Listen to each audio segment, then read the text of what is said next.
in today's tutorial, I'm going to show you guys how to set up and install your Epson WorkForce WF-3620 series printer on your Windows, Mac OS, or Linux computer, tablet, or laptop device. So this should hopefully be a pretty straightforward process here, guys. And without further ado, let's go ahead and jump right into it. So all you have to do is open up a web browser, and into Google, you want to search for Epson WorkForce WF-3620 support. Go ahead and search for that.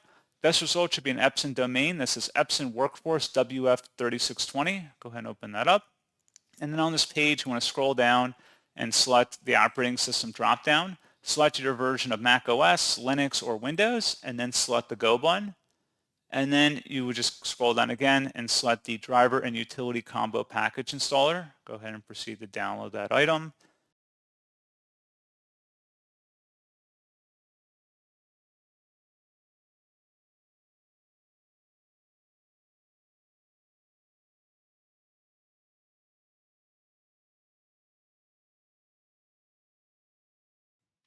And then once it's done downloading, open up the file. Should be a verified publisher. Select yes, and then just proceed with the on-screen wizard like you would in any normal application. This installer does have everything you need in order to use your Epson WorkForce WF-3620 printer. You want to select OK to continue with the installer. You can set up your preferences for wired or wireless printing, as well as optional features that may be things you are interested in which you can proceed with the following steps on the screen. And that's all you have to do. So pretty straightforward process, guys. And as always, thank you for watching. I do hope that I was able to help you out, and I do look forward to catching you all in the next tutorial. Goodbye.